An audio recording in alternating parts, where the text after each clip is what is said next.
সুপ্রিয় ভিউয়ার্স, আসসালামু আলাইকুম। আজকে আমি আপনাদের সাথে শেয়ার করব সেরা স্বাদে ফুলকপির ভর্তার একটি রেসিপি। একবার এভাবে ফুলকপির ভর্তা বানিয়ে খেলে বারবার এটা খেতে ইচ্ছে করবে, এতটা মজাদার আর লোভনীয়। ফুলকপির ভর্তার এই রেসিপিটি তৈরি করার জন্য আগে থেকে আমি একটা ফুলকপি থেকে 4 ভাগের 1 ভাগ নিয়ে নিয়েছি। তারপরে ফুলকপিগুলোকে এরকম ছোট ছোট টুকরো করে কেটে নিয়েছি। একটু ছোট করে কাটলে সহজেই ফুলকপিগুলো সিদ্ধ হয়ে যাবে। তারপরে পরিষ্কার ঠান্ডা পানি দিয়ে ধুয়ে পরিষ্কার করে নিয়েছি। এখন আমি চুলাতে একটা কড়াই দিয়ে কড়াইতে কিছুটা পানি দিয়ে দিলাম। পানি দেওয়ার পর সামান্য লবণ আর আধা চা চামচ পরিমাণ হলুদ গুঁড়ো দিয়ে দিলাম। এখন কেটে রাখা ফুলকপিগুলো দিয়ে দিলাম। ফুলকপিগুলো দেওয়ার পর লবণ হলুদের সাথে একটু নেড়েচেড়ে মিশিয়ে নিলাম। এখন চুলার জালটা অন করে দিলাম আর ঢাকনা দিয়ে ঢেকে দিলাম। 5 মিনিট পর ঢাকনা উঠিয়ে এখন ফুলকপিগুলোকে একটু নাড়াচাড়া করে দিচ্ছি।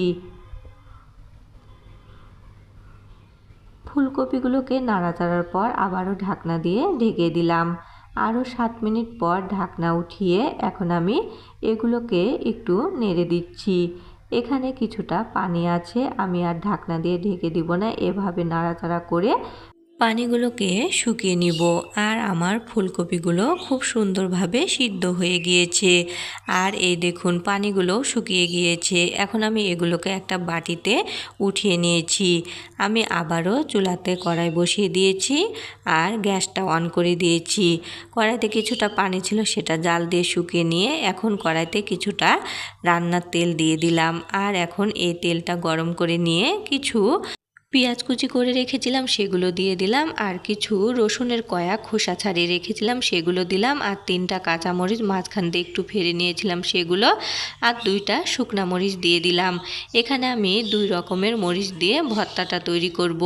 আপনারা চাইলে 1 রকম মরিচ দিয়েও তৈরি করতে পারেন। এখন আমি এগুলোকে নেড়ে চেড়ে হালকা ব্রাউন করে ভেজে নিচ্ছি। এখানে আপনারা মরিচগুলো আগে ভেজে নিয়ে তারপরে পেঁয়াজ অথবা রসুনগুলো এক এক করে ভাজতে পারেন। আমার কাছে এগুলো একবারে ভাজলে সময়টা কম লাগে, তাই আমি একেবারে ভেজে নিচ্ছি। বারবারে ভাজলে সময় একটু বেশি লাগে, তাই আমি একেবারে ভেজে নিচ্ছি।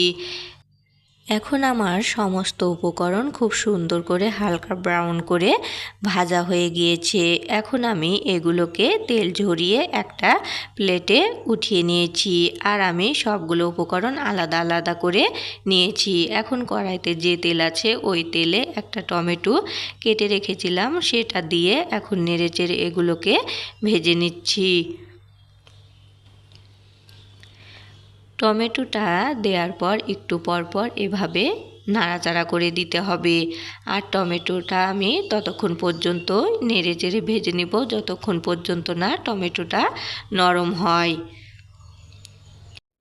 টমেটোগুলো এখন আমার নরম হয়ে এসেছে। এ পর্যায়ে আমি সিদ্ধ করে রাখা ফুলকপিগুলো টমেটোর সাথে দিয়ে নেড়েচেড়ে ভেজে নিচ্ছি।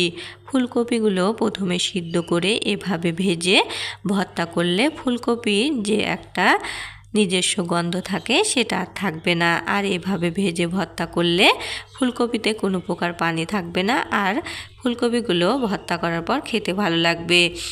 এখন আমার এগুলো ভাজা হয়ে গিয়েছে, আমি একটা বাটিতে উঠিয়ে নিয়েছি। আর আগে আমি যে মরিচ পেঁয়াজ আর রসুনগুলো ভেজে নিয়েছিলাম সেগুলো আলাদা করে রেখেছি। এখন আমি শুকনা মরিচ ভাজাতে স্বাদ অনুসারে লবণ দিয়ে দিলাম, দিয়ে এগুলোকে এখন আমি হাত দিয়ে চটকিয়ে নিচ্ছি।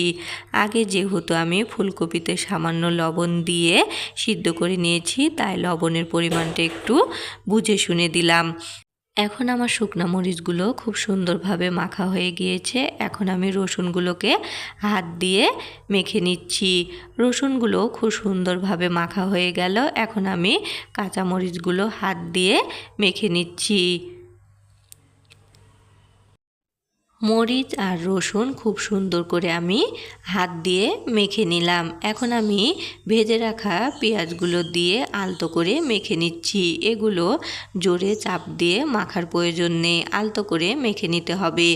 এগুলো মাখা হয়ে গিয়েছে। এখন আমি যে ফুলকপিগুলো ভেজে নিয়েছি সেগুলো হাত দিয়ে মেখে নিচ্ছি, আর টমেটোগুলোকে আলাদা করে রেখেছি।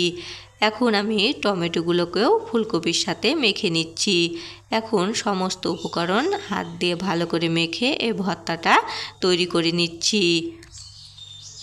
সমস্ত উপকরণ আমি হাত দিয়ে মেখে ভর্তা করে নিয়েছি। এখন কিছুটা সরিষার তেল দিলাম। সরিষার তেল দিলে সরিষার তেলের একটা সুন্দর ঝাঁঝালো গন্ধ বের হয়, আর ভর্তাটা তৈরি করার পর খেতে ভালো লাগে। আগে যেহেতু আমি সয়াবিন তেল ব্যবহার করেছি, তাই এখানে সামান্য সরিষার তেল দিলাম। দিয়ে এগুলোকে নেড়ে চেড়ে ভর্তাটা আবারও মেখে নিলাম। এখন ভর্তাটা তৈরি হয়ে গিয়েছে। একটা প্লেটে আমি পরিবেশন করেছি। কি অসাধারণ লোভনীয় ভর্তা হয়েছে। ভিডিওটি ভালো লাগলে সবাই অবশ্যই বেশি করে লাইক, কমেন্ট এবং শেয়ার করবেন।